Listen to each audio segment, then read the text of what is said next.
إن الحمد لله نحمده ونستعينه ونستغفره ونعوذ بالله من شرور أنفسنا ومن سيئات أعمالنا.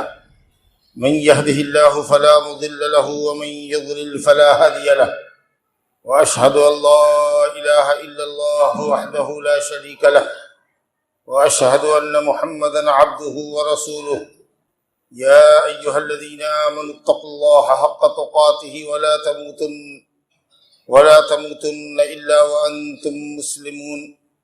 يا أيها الناس اتقوا ربكم الذي خلقكم من نفس واحدة وخلق منها زوجها وبث منهما رجالا كثيرا ونساء، واتقوا الله الذي تساءلون به والأرحام إن الله كان عليكم رقيبا. يا أيها الذين آمنوا اتقوا الله وقولوا قولا سديدا يصلح لكم أعمالكم ويغفر لكم ذنوبكم، ومن يطع الله ورسوله فقد فاز فوزا عظيما. أما بعد، فإن أصدق الحديث كتاب الله، وأحسن الهدي هدي محمد صلى الله عليه وسلم، وشر الأمور محدثاتها، وكل محدثة بدعة، وكل بدعة ضلالة، وكل ضلالة في النار. أعوذ بالله من الشيطان الرجيم. بسم الله الرحمن الرحيم. قد أفلح المؤمنون الذين هم في صلاتهم خاشعون، والذين هم عن اللغو معرضون، والذين هم للزكاة فاعلون، والذين هم لفروجهم حافظون إلا على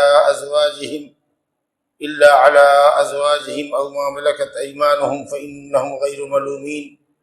فمن ابتغى وراء ذلك فأولئك هم العادون، والذين هم لأماناتهم وعهدهم راعون، والذين هم على صلواتهم يحافظون. أولئك هم الوارثون الذين يرثون الفردوس هم فيها خالدون. میرے بزرگوں، دوستوں، دینی بھائیوں، خطبہ مسنونہ کے بعد 18ویں پارے سورہ مومنین کی ابتدائی 11 آیتیں آپ کے سامنے پڑھی گئی ہیں۔ ان آیتوں میں اللہ رب العالمین نے کامیاب مومنوں کی علامات بیان کی ہیں۔ اللہ کی نگاہ میں کامیاب مومن ہی ہیں، اور جو ایمان سے خالی ہیں، چاہے وہ دنیا کی جتنی بڑی دولت کے مالک ہوں، جتنے عیش و عشرت کے ساتھ زندگی بسر کر رہے ہوں، وہ گھاٹے میں ہیں۔ کامیاب اللہ کے پاس صرف مومن ہے۔ اب ان مومنوں کے اندر کیا صفات ہونی چاہیے جو کامیابی پر دلالت کرے کہ وہ آدمی دنیا اور آخرت کی بھلائی سے بہرہ ہے، دنیا میں بھی کامیاب ہے اور آخرت میں بھی کامیاب ہے؟ اس مومن کی اللہ رب العالمین نے چند صفات یہاں بیان کی ہیں، جن کو ہمیں سمجھنا ہے اور ان صفات سے اپنے آپ کو متصف کرنا ہے، اپنے آپ کو آراستہ پیراستہ کرنا ہے۔ تو پہلی صفت جو ایک مومن کی اللہ نے بیان کی ہے، کامیاب مومن کی، وہ یہ ہے کہ اپنی نماز وہ خشوع کے ساتھ ادا کرتے ہیں۔ یعنی نماز ادا کرتے ہیں اور نماز کے اندر ان کی کیفیت کیا ہوتی ہے؟ خشوع ہوتی ہے۔ خشوع کہتے ہیں دل کے خوف کو، دل کا ایسا خوف جس کے آثار ظاہر ہوں اعضاء اور جوارح پر۔ یعنی دل میں اللہ تعالیٰ کی عظمت، اس کی جلالت اور اس کا خوف اتنا ہو کہ آدمی نماز کے اندر اپنے اعضاء کو پرسکون رکھے، غلط حرکتیں نہ کرے، عبث حرکتیں نہ کرے۔ ٹوپی سے کوئی کھیلتا ہوتا ہے، نماز کے اندر کوئی داڑھی سے کھیل رہا ہوتا ہے، کسی کو دیکھیے گا وہ گھڑی کی چابی ہلا رہا ہے، کسی کو دیکھیے گا موبائل بند کرے گا، پھر اس میں رنگ بجے گی تو پھر اس کو بند کرے گا، یہ نہیں کہ ذرا سا دیر تک دبائے کہ وہ سوئچ آف ہو جائے۔ کسی کو دیکھیے گا کہ وہ دائیں بائیں نظر دوڑا رہا ہے، اگر مسجد کی کھڑکی سامنے کی کھلی ہوئی ہے تو دور تک دیکھ رہا ہے، گزرنے والے مرد اور عورت اس کی آنکھوں کے سامنے سے گزر رہے ہیں۔ اس طرح کی عبث حرکت جو انسان کرتا ہے نماز کی حالت میں، اور شیطان اس کی نگاہوں کو اچکتا ہے، وہ کیفیت نہیں ہونی چاہیے۔ حضور قلب کے ساتھ دل حاضر ہو کہ ہم اللہ کی عبادت کر رہے ہیں، دل میں اللہ کی عظمت اور جلال ہو، اللہ کا خوف ہو، اور آپ کے اعضاء پرسکون ہو، جہاں ہاتھ باندھنا ہے نیت سینے پر وہاں ہو، رفع الیدین مناسب انداز سے کرے، مونڈھے تک ہو، پھر رکوع کرے، عبث نہ کرے۔ عبث حرکت بے وجہ حرکت نہ کریں، لیکن اگر جسم کھجائے اور ضرورت ہو کھجلانے کی تو کھجلا سکتے ہیں آپ، ورنہ اگر ایچنگ ہے، کھجلاہٹ ہے اور نہیں کھجلا رہے تو ذہن آپ کا مختل ہو جائے گا، پریشانی لاحق ہو جائے گی، تو پھر آپ کی توجہ نماز سے ہٹ جائے گی۔ تو اگر ہے کچھ اس طرح کی کیفیت تو کر لیجیے، لیکن ابس بیکار عمل نہیں کرنا۔ اپنے اعضاء اور جوارح کو پرسکون رکھنا چاہیے، اطمینان سے نماز ادا کرنی چاہیے۔ تو دل کا خوف، دل کی انابت، دل کا میلان اللہ کی طرف، اور اعضاء اور جوارح پرسکون ہونے چاہیے۔ بعض روایتوں میں آتا ہے کہ نبی صلی اللہ علیہ وسلم پہلے جب نماز پڑھا کرتے تھے تو آسمان کی طرف نظر اٹھاتے تھے، تو آیت یہ اتری قد افلح المؤمنون الذین هم فی صلاتهم خاشعون، تو آپ نے اپنی نگاہیں نیچی کر لی اور سجدہ گاہ کو دیکھنے لگے۔ جب آپ کھڑے رہیں تو سجدہ گاہ کو دیکھیں، آگے بھی دیکھ سکتے ہیں بشرطے کہ بہت دور تک نظر نہ جائے اور کسی چیز کو دیکھنے ہی نہ لگے، لیکن بہتر یہ ہے کہ جمہور اہل علم نے کہا ہے کہ خشوع کی ایک صفت یہ بھی ہے کہ آدمی اپنی سجدے گاہ کو دیکھے، نماز پڑھ رہا ہو تو اپنے سجدے گاہ پر نظر آئے، سجدے کی جگہ پر۔ یہ اصل میں ہے نماز کا خشوع۔ پہلی صفت کیا ہوئی کہ نماز پڑھتے ہیں اور اپنی نمازوں میں خشوع پیدا کرتے ہیں، دل میں اللہ کا خوف رکھتے ہیں، عظمت اور جلالت اللہ کی ہوتی ہے، اور اعضاء پرسکون رہتے ہیں، کوئی عبث حرکت نہیں کرتے۔ اب جو نماز ہی نہ پڑھتا ہو، کبھی کبھی کی نماز پڑھتا ہو، جمعہ کی پڑھتا ہو، وہ تو پہلے ہی ناکام ہو گیا، وہ کامیاب مومنوں میں اس کا شمار ہی نہیں۔ وہ تو ویسا نمازی ہے جو نماز سے غفلت برتتا ہے، کبھی پڑھتا ہے کبھی چھوڑتا ہے، ایسے لوگوں کے لیے تو جہنم کی وعید ہے۔ فویل للمصلین الذین هم عن صلاتهم ساہون، نمازی بھی ہے اور جہنم بھی ہے۔ فویل للمصلین، ان نمازیوں کے لیے جہنم ہے جو اپنی نمازوں سے غفلت برتتے ہیں۔ غفلت کا مطلب کہ ٹال مٹول کے پڑھتے ہیں، وقت بے وقت پڑھتے ہیں، کئی نمازوں کو اکٹھا کر کے پڑھتے ہیں، یہاں تو پڑھتے ہی نہیں ہیں آپ، تب کیسی جہنم ہوگی بولیے؟ کامیابی کا تصور بغیر نماز کے نہیں ہے۔ مومن کے لیے پہلی صفت یہی ہے کہ نماز پڑھے۔ اگر کفر سے توبہ کرتے ہیں، کلمہ پڑھتے ہیں اشہد ان لا الہ الا اللہ وان محمد رسول اللہ، اور ایمان کے دائرے میں داخل ہوتے ہیں، تو پہلی صفت یہی ہوگی، اب پہلا مطالبہ آپ سے یہی ہوگا کہ آپ نماز قائم کریں۔ فَإِن تَابُوا وَأَقَامُوا الصَّلَاةَ وَآتَوُا الزَّكَاةَ فَخَلُّوا سَبِيلَهُمْ، جب توبہ کافی لوگ شرک سے توبہ کر لیں، کلمہ کا اقرار کر لیں، شہادتین کا، اور نماز قائم کرے اور زکوٰۃ دے، تب ان کا راستہ چھوڑ دیجیے، مت گھیریے، وہ مسلمان ہو گئے ہیں۔ یا ایک جگہ کہا گیا فَإِخْوَانُكُمْ فِي الدِّينِ، وہ تمہارے دینی بھائی ہو گئے۔ بغیر نماز کے نجات کہاں؟ بغیر نجات کے آدمی، بغیر نماز کے آدمی مسلمان کہاں؟ کتنے دکھ کی بات ہے بتائیے۔ آوا کا آوا بگڑا ہوا ہے نماز سے غفلت۔ چند بوڑھوں کے سوا یا چند کچھ نوجوان ہو جن کو اللہ توفیق دیتا ہو پانچوں وقت کی نماز کی پابندی کی، ہمارا معاشرہ کس طریقہ سے نماز سے غفلت برتتا ہے، انتہائی افسوس کی۔ دوسری صفت اللہ نے بتائی والذین هم عن اللغو معرضون، وہ لوگ کامیاب ہیں جو لغو کاموں سے اعراض کرتے ہیں۔ لغو بولے تو بے فائدہ کام، بے فائدہ بات، ایسی بات جس کا کوئی فائدہ نہ ہو، ایسا کام جس کا کوئی فائدہ نہ ہو۔ تاش کھیل رہا ہے، گھنٹوں گھنٹہ کھیل رہا ہے، صبح جو بیٹھا ہے تاش پر تو 12-1 بجے 2 بجے اٹھے گا۔ اگر اس پر پیسہ لگا کے کھیلتا ہے تو یہ جوا ہوا، اس کی حرمت میں تو کوئی شک ہی نہیں ہے۔ لیکن بغیر جوا کے بھی تاش کا پتہ کھیل رہا ہے وقت گزاری کے لیے، دل بستگی کے لیے، تو بھی یہ لغو ہے، اس کا کون کام؟ کیرم بورڈ کھیل رہا ہے، گھنٹوں گھنٹہ ہنسی مذاق کر رہا ہے، ہوٹل پر بیٹھا ہوا ہے تو لاجانی باتیں کر رہا ہے، بے فائدے کی باتوں میں پڑا ہوا ہے، کھینچتان کر رہا ہے، اور اسی میں غیبت بھی کرتا ہے، کسی کی چغلی بھی کرتا ہے، اب کہا سنی ہو جائے تو کالر پکڑا پکڑا بھی ہوتا ہے۔ بے فائدہ کا کام ہے کہ نہیں ہے؟ جہاں جائیے آپ کی جو ضرورت ہو ضرورت پوری کیجیے اور چلے جائیے، وہاں سے ہٹ جائیے۔ کیوں وقت کو ضائع کرتے ہیں؟ بہت قیمتی دولت ہے یہ اللہ تعالیٰ کی۔ جب موت کا فرشتہ آتا ہے نا، انسان جب اپنی موت کو دیکھتا ہے اس وقت وہ تمنا کرتا ہے کہ کاش ایک لمحے کے لیے، ایک ساعت کے لیے مہلت مل جاتی، لیکن اس وقت مہلت نہیں ملتی۔ اور یہاں زندگی کی کوئی قدر و قیمت نہیں ہے، صبح سے شام تک بیٹھ کر کے فضولیات میں پڑے ہوئے، لغویات میں پڑے ہوئے، جس کام کا کوئی فائدہ نہیں ہے ہمارے دین کے لیے، دنیا کے لیے، ایسے کاموں میں اپنے آپ کو مشغول کیے ہوئے۔ ارے کچھ نہیں ہے تو جاؤ گھر پہ جاؤ، ذکر و اذکار کرو نا، تلاوت کرو، کچھ نہیں ہے کرنا ہے تو جا کے سو جاؤ، نہیں نیکی کرو گے تو کم سے کم برائی کیوں کر رہے ہو؟ کیوں اپنے آپ کو بوجھل کر رہے ہو گناہوں سے؟ لغویات سے پرہیز کرو، نہ کوئی لغو کام کرو نہ کوئی لغو بات کرو، بولنے سے پہلے سوچو کہ کیا بول رہے ہیں، یہ بات کہاں لگے گی؟ اللہ تعالیٰ نے عباد الرحمن کی صفات بتائی، وَإِذَا مَرُّوا بِاللَّغْوِ مَرُّوا كِرَامًا۔ اللہ رحمان کے بندے جب لغویات سے گزرتے ہیں، جہاں لوگ لغو کاموں میں مشغول ہیں، کیرم بورڈ کھول رہے ہیں، تاش کھیل رہے ہیں، تیری کے کھڑے ہو کے دیکھنے لگتے ہیں۔ کتنے لوگوں کے تاش کھیلتا ہے 4 آدمی یا 8 آدمی ڈھانٹ لگا کر کے اس کو گھیرا بنا کر کے دیکھتا ہے کہ کیسے کھیل رہا ہے۔ گزر جاؤ، آرام سے گزر جاؤ، اس کی طرف متوجہ بھی نہ ہو۔ اللہ کے بندے وہ ہیں، رحمان کے بندے وہ ہیں کہ اگر لغو کاموں سے گزرتے ہیں تو اعراض کرتے ہوئے، منہ پھیرتے ہوئے وہاں سے گزر جاتے ہیں، ان کی طرف متوجہ بھی نہیں ہوتے، لغو کرنے والوں کی طرف متوجہ بھی نہیں ہوتے، ان کی مجلسوں میں شریک بھی نہیں ہوتے۔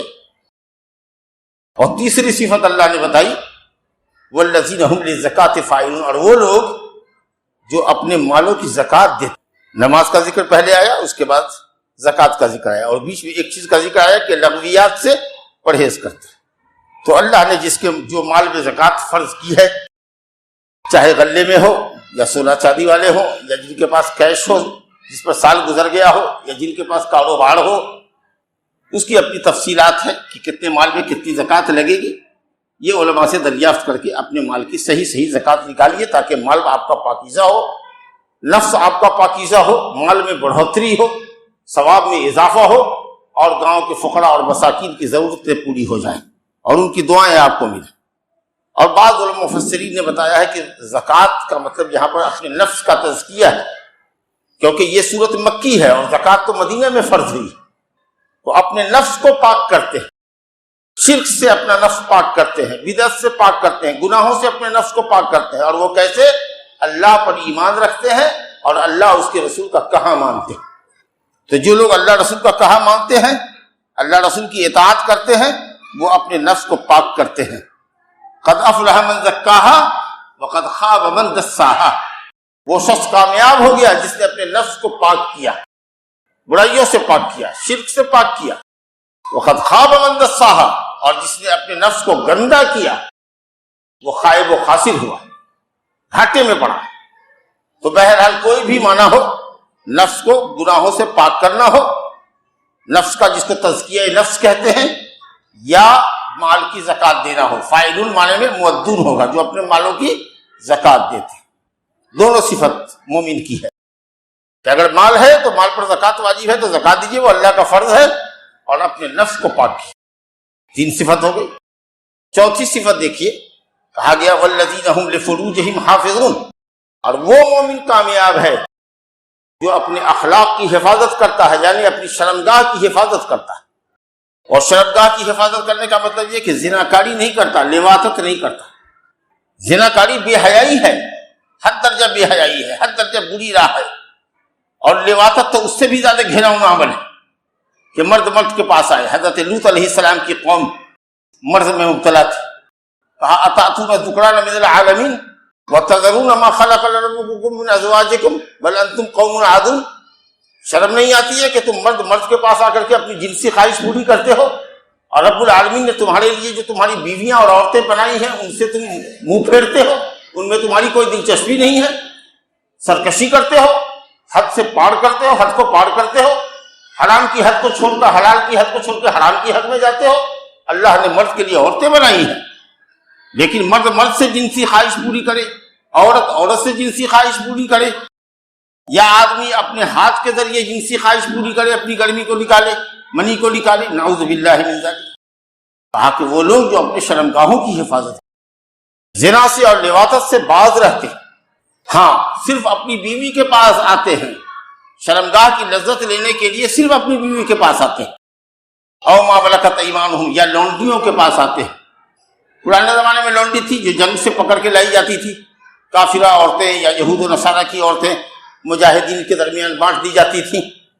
اب تو اس کا رواج الحمدللہ اس وقت نہیں ہے، لیکن جب بھی کبھی لونڈی آئے گی تو لونڈی جائز ہے۔ شادی میں بیوی تو 1 سے لے کر 4 تک جائز ہے، لونڈی 100 بھی ہو سکتی ہے آپ کے پاس، اب وہ کسی بھی مذہب کی ہو، اسلام لائے بغیر بھی اس کے ساتھ مرد وطی کر سکتا ہے، بس اگر وہ حاملہ پکڑی گئی ہے تو حمل جن دے، اور اگر حاملہ نہیں ہے تو ایک حیض کا انتظار کر لیا جائے کہ پہلے سے رحم میں کوئی بچہ تو نہیں پڑ رہا ہے، اور اس کے بعد جس کو جو لونڈی ملی ہے اس سے وہ فائدہ اٹھا سکتا ہے۔ تو اللہ نے فرمایا کہ جو آدمی اپنی جنسی خواہش، جو کہ ایک فطری خواہش ہے، اور انسان کو اللہ نے اس کی فطرت میں وہ خواہش رکھی ہے، مرد عورت کی طرف، عورت مرد کی طرف مائل ہوتا ہے، تو اس فطرت کی فطری خواہش کا اسلام نے گلا نہیں گھوٹا۔ تو اپنی بیوی کے پاس جاؤ اور یا لونڈی کے پاس جاؤ، اس کے علاوہ کوئی بھی صورت اگر اختیار کرتے ہو، جنسی خواہش کی تکمیل کا کوئی بھی ذریعہ اگر بیوی کے علاوہ ہے تو قسم اللہ کی وہ حرام ہے۔ اور یہ اغلام بازی جو ہے، مرد کا مرد کے پاس آنا، یہ تو اس سے بھی زیادہ سنگین جرم ہے کہ اگر زناکاری مرد عورت کے درمیان ہوتی ہے، اب مرد اور عورت میں سے اگر کوئی ایک کنوارا ہے تو اس کو 100 کوڑا لگا کر کے چھوڑ دیا جائے گا، 1 سال کی جلا وطنی ہو جائے گی، جاؤ شہر سے نکال دیا جائے گا۔ لیکن اگر مرد مرد کے ساتھ اگر پکڑا گیا تو دونوں کی سزا اسلام میں قتل ہے، چاہے شادی شدہ ہو کہ غیر شادی شدہ ہو۔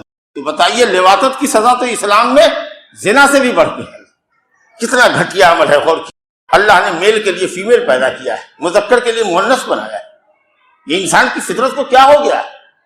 آج مطالبہ ہو رہا ہے ہم جنس پرستی کا، قانون سے مطالبہ ہو رہا ہے کہ اجازت دیا جائے، قانونی اجازت دی جائے کہ مرد مرد سے شادی کرے، عورت عورت سے شادی کرے، اس کا مطالبہ ہے، اور بعض ملکوں میں اجازت ہے۔ لا حول ولا قوت الا باللہ۔ سوچ، سور کتے سے بھی گئے گزرے ہو گئے لوگ۔ تو شرمگاہوں کی حفاظت کرو، زناکاری سے باز رہو۔ قرب قیامت کی علامت ہے، زناکاری بہت پھیل جائے گی، بہت پھیل جائے گی، زنا عام ہو جائے گا، لوگ کثرت سے شراب پینے لگیں گے، جہالت عام ہو جائے گی، قتل و غارت گری کا بازار گرم ہوگا۔ یہ سب قرب قیامت کی علامت ہے۔ زناکاری پھیل جائے گی۔ کس قدر بے حیائی پھیل گئی ہے بتائیے، تو اس موبائل کے ذریعے کیسے کیسے ایپ اس میں آتے ہیں، کیسی کیسی گندی تصویریں آتی ہیں، لڑکا بھی دیکھ رہا ہے، جوان لڑکی بھی دیکھ رہی ہے۔ ظاہر ہے کہ جب خواہش نفس بھڑکے گی تو اس کی تسکین کے لیے تو آدمی ادھر ادھر منہ مارے گا نا۔ کس طریقہ سے بدکاری کے آلات ہمارے ہاتھوں تک پہنچا دیے گئے۔ کیا ہے یہ موبائل؟ 2 دھاری تلوار ہے، ضرورت کے مطابق استعمال کیجیے گا، نیٹ پر پڑھیے گا، لکھیے گا تو بہت بڑا خزانہ اس کے اندر ڈال دیا گیا ہے علم کا۔ لیکن اگر اس کا مس یوز کیجیے گا تو آپ کو آوارگی میں کوئی دیر نہیں لگے گی۔ والذین هم لفروجہم حافظون، اپنی شرمگاہوں کی جو لوگ حفاظت کرتے ہیں وہ کامیاب ہیں۔ اللہ نے آپ کے لیے بیوی بنائی ہے، ایک بیوی سے سنتشٹی نہیں ہے، دوسری بیوی کر لیجیے، لیکن بدکاری مت کیجیے، دوسری عورتوں کو چاہت بھری نظروں سے مت دیکھیے، تاکہ جھانکی مت کیجیے، اپنی نگاہوں کی حفاظت کیجیے، دل میں اللہ کا نور پیدا ہوگا۔ گھر گھر کر کے کسی کی بہو بیٹی کو دیکھ رہے ہیں۔ فمن ابتغى وراء ذلك، اگر بیوی اور لونڈی کے علاوہ اگر آپ تجاوز کرتے ہیں، فاولئک هم العادون، تو ایسے لوگ سرکش ہیں، حد کو تجاوز کر رہے ہیں۔ 4 صفت ہوئی، اور 5ویں اور 6ٹھی صفت اللہ نے بتائی، والذین هم لاماناتهم وعهدهم راعون، وہ لوگ جو امانتوں کی اور وعدوں کی حفاظت کرتے ہیں، امانتوں کا لحاظ کرتے ہیں۔ یہ جو شریعت ہے اللہ کی ہمارے پاس امانت ہے۔ اللہ کہتا ہے کہ ہم نے اپنی امانت یعنی شریعت کو آسمان پر زمین پر پیش کیا، آسمان پر زمین پر اور پہاڑوں پر پیش کیا۔ کتنی بڑی مخلوق ہے، لیکن سب نے کہا اللہ ہم عاجز ہیں، کمزور ہیں، ہم نہیں اٹھا سکیں گے تیری امانت۔ لیکن انسان نے اٹھایا، جس کو اللہ نے اشرف المخلوقات بنایا ہے، عقل کی نعمت عطا کی ہے، کہا ہم اٹھائیں گے۔ اٹھائیں گے کا مطلب کہ ہم تیری شریعت پر عمل کریں گے۔ اب اگر امانت اٹھا لینے کے بعد کوئی زور زبردستی نہیں ہے، آپ نے اپنی مرضی سے اٹھایا امانت، آپ کے باپ نے اٹھایا، حضرت آدم نے اٹھایا اس امانت کو، پھر اگر آپ اس کا حق نہیں ادا کرتے، شریعت پر عمل نہیں کرتے ہیں، تو اس سے بڑا ظالم اور جاہل کون ہوگا؟ ہم سے بڑا ظالم اور جاہل کون ہوگا کہ ہم نے اللہ کی امانت کو اٹھایا کہ ہم یہ کام کریں گے، ہم شریعت پر عمل کریں گے، تیرے حکموں پر عمل کریں گے، تیری منع کردہ چیزوں سے باز رہیں گے، اور پھر ہم اس کے خلاف کر رہے ہیں۔ تو یہ شریعت امانت ہے، اس پر عمل کیجیے، اللہ کی اطاعت بجا لائیے، گناہوں سے پرہیز کیجیے۔ امانت وہ بھی ہے جو کوئی کسی کے پاس دھروہر رکھتا ہے۔ ہمارا گھر غیر محفوظ ہے، آپ کا گھر ماشاءاللہ مضبوط ہے، محفوظ ہے، گھر میں ہو یا اکاؤنٹ میں ہو، یہ 1 لاکھ روپیہ ہے ہمارا، امانت ہے آپ کے پاس، اس کو آپ رکھ لیجیے، جب ضرورت ہوگی ہم آپ کو بتا دیں گے، کہاں 1 دن پہلے بتا دو گے تاکہ بینک سے لا کر کے رکھے رہے گی، اور آدمی ظاہر ہے کہ اس طرح کی امانت جو کسی کے یہاں رکھتا ہے، رات کے اندر جاتا ہے یا اکیلے میں جا کر کے رکھتا ہے، کوئی دوسرا تیسرا سنے نہیں کہ فلاں کے پاس اتنا روپیہ ہے اور فلاں کے پاس امانت رکھی ہے، زیور کی مٹھڑی رکھی ہے اس نے، اور آپ نے امانت رکھ لی یا پھر خیانت کر دیا، انکار کر دیا کہ نہیں تم نے تو کبھی کچھ رکھا نہیں تھا ہمارے پاس، کس دن کے لیے یہ بے ایمانی ہے؟ موت کو بھولے بیٹھے ہو، اللہ کیا جواب نہیں دینا ہے؟ نہیں لینا تھا تو نہیں لینا تھا، لیکن لے لیا کہ ٹھیک ہے تمہاری امانت رہے گی ہمارے پاس محفوظ، اور بے ایمانی کر گئے آپ۔ اور وعدے کے اندر بھی جو ہم نے وعدہ کیا ہے، کلمہ پڑھا لا الہ الا اللہ محمد رسول اللہ کا، تو یہی وعدہ ہے کہ اللہ تیرے سوا کوئی معبود حقیقی نہیں ہے، ہماری گردن جھکے گی تو صرف تیرے سامنے، ہمارا ہاتھ اٹھے گا تو صرف تیرے سامنے، ہم استغاثہ اور فریاد کریں گے اولاد کے لیے، صحت کے لیے، مال کے لیے تو صرف تجھ سے، گھٹنا ٹیکیں گے، سر سجود ہوں گے تو صرف تیرے سامنے، یہ ہم نے وعدہ کیا ہے۔ رسول اللہ صلی اللہ علیہ وسلم کا کلمہ جب ہم نے پڑھا اشہد ان محمد رسول اللہ، تو اللہ کے رسول کی فرما برداری کا ہم نے عہد اور اقرار کیا، لیکن اگر ہم رسول کی اطاعت نہیں کرتے ہیں تو بدعہد ہیں ہم۔ اسی طریقے سے ہم ایک دوسرے سے وعدہ کرتے ہیں لین دین کا، قرض لیں یا سامان لیں دکان پر، یا کسی سے کوئی وعدہ کرے، وعدے کا پاس اور لحاظ رکھے۔ وعدہ خلافی کرنا عام معمول بن گیا ہے لوگوں کا، ارے ہر وعدے کے متعلق قیامت کے دن پوچھے جاؤ گے، وَأَوْفُوا بِالْعَهْدِ إِنَّ الْعَهْدَ كَانَ مَسْئُولًا، وعدوں اور عہد کے متعلق، عہد و میثاق کے متعلق پوچھے جاؤ گے، جس سے جو ایگریمنٹ ہے اس ایگریمنٹ کو پورا کرو، جس سے جو ٹرم کنڈیشن ہے کاروبار کرنے کی اس عہد کو پورا کرو، بے ایمانی مت کرو، وعدہ خلافی مت کرو۔ اور ساتویں صفت اللہ نے بتائی، پھر وہی بات والذین هم علی صلواتہم یحافظون، اور وہ مومن کامیاب ہیں جو اپنی نمازوں کی حفاظت کرتے ہیں، اپنی نمازوں پر مداومت برتتے ہیں۔ محافظت کا مطلب مداومت، ہمیشہ نماز پڑھتے، چھوڑ کر کے نماز نہیں پڑھتے کہ آج پڑھا کل چھوڑا، ایک وقت پڑھا ایک وقت چھوڑا، ہمیشہ پڑھتے ہیں، اور شرائط ارکان اور سنن کا لحاظ کر کے، شرائط ہے نماز کی، جسم پاک ہونا چاہیے، کپڑا پاک ہونا چاہیے، وضو مکمل ہونا چاہیے، قبلہ رخ ہونا چاہیے، قیام رکوع سجدہ تحیات اچھی طریقہ سے ہونا چاہیے، مرد اگر ہے آپ، کوئی عذر نہیں ہے آپ کے پاس تو مسجد میں آ کر کے نماز پڑھنا ہوگا آپ کو، یہ ساری چیزیں ہیں۔ تو اگر آپ وقت پر جماعت سے نماز ادا کر رہے ہیں اور تمام شرائط اور ارکان کا لحاظ کرتے ہیں تو یہ ہوئی نماز کی حفاظت، اطمینان سے نماز پڑھتے ہیں۔ حال کیا ہوتا ہے ہمارا، مسجد آئے اتنی جلدی ہوتی ہے لگتا ہے کہ جیسے کہ قید خانے میں ہے، جب تک آدمی مسجد میں رہتا ہے لگتا ہے کہ قید خانے میں ہے، کیسے قید کا دروازہ کھلے اور ہم نکلیں، اور نماز پڑھتا ہے تو لگتا ہے کہ بیڑی اس کے پاؤں میں ڈال دی گئی ہے، اس کی کھلنے کا اور کھلے جانے کا انتظار کر رہا ہے، جلدی نماز ختم ہو، جلدی نماز ختم ہو۔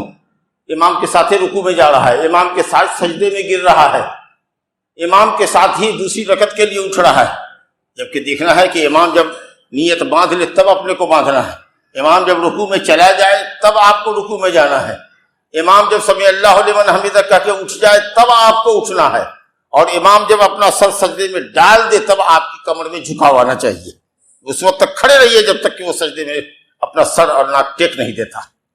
دوسری رکعت میں اٹھتا ہے، ہلکا سا جلسہ کرتا ہے، تھوڑا سا بیٹھتا ہے 2 سیکنڈ 3 سیکنڈ کے لیے، اس کے بعد اٹھتا ہے۔ امام کو اٹھ جانے دیجیے، جب دیکھیے کہ امام کھڑا ہو گیا تب آپ اٹھیے، امام سلام پھیر لے دائیں بائیں تب سلام پھیریے، بس امام کے ساتھ کر رہے ہیں، کام ارکان ادا کر رہے ہیں، سلام بھی امام کے ساتھ پڑھ رہے ہیں، پھر رہے ہیں، نہیں، نماز کے اندر آسمان کی طرف تاک رہے ہیں۔ اللہ کے نبی نے فرمایا کہ ضرور بھی ضرور لوگ نماز کے اندر اپنی آنکھوں کو آسمان کی طرف یعنی چھت کی طرف اٹھانے سے باز رہیں، ورنہ اللہ رب العالمین ان کی نگاہوں کی روشنی سلب کر دے گا، ان کو نابینا کر دے گا۔ اللہ اکبر، حرام ہے کہ آپ اپنے نمازوں کے اندر آسمان کو دیکھیے، سامنے دیکھنا ہے یا سجدے گاہ کو دیکھنا۔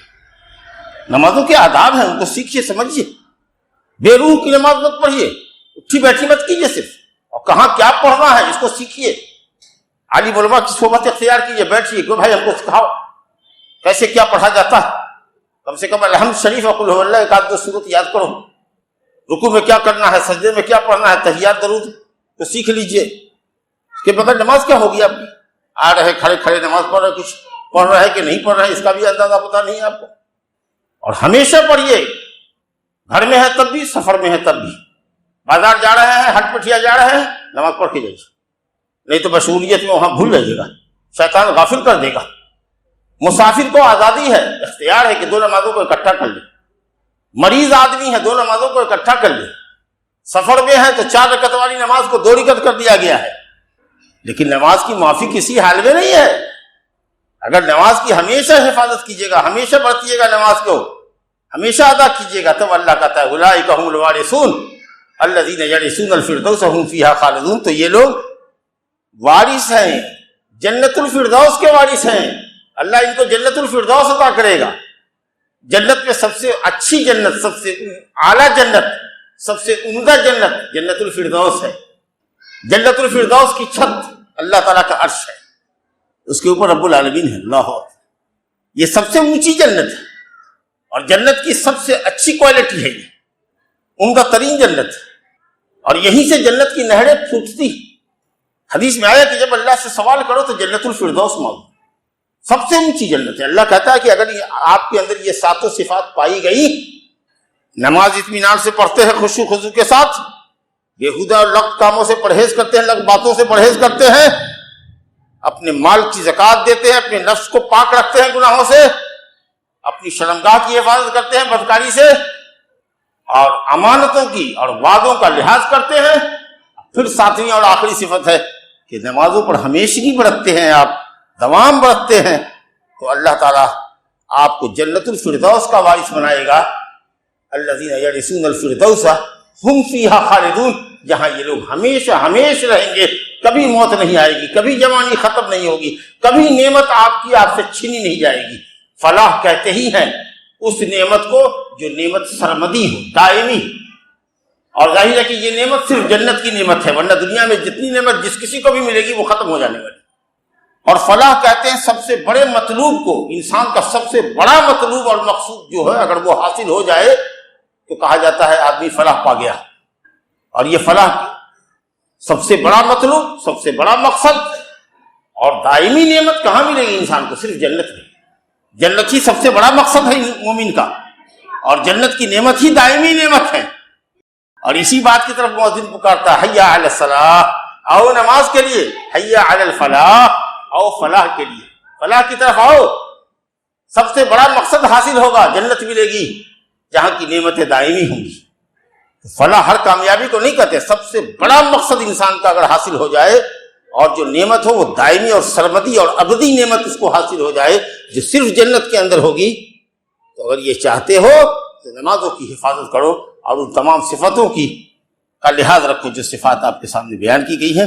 بڑی بڑی عظیم آیات تھی جو ابھی آپ کے سامنے پڑھی گئی، اور کامیاب مومنوں کی عظیم صفات تھی۔ اللہ سبحانہ وتعالیٰ سے دعا ہے کہ وہ ہمیں اور آپ کو کامیاب مومنوں کی صفات سے متصف فرمائے۔ انہ تعالی سمیع مجیب۔ اقول قولی ھذا واستغفر اللہ لی ولکم ولسائر المسلمین من کل ذنب فاستغفروہ انہ ھو الغفور الرحیم۔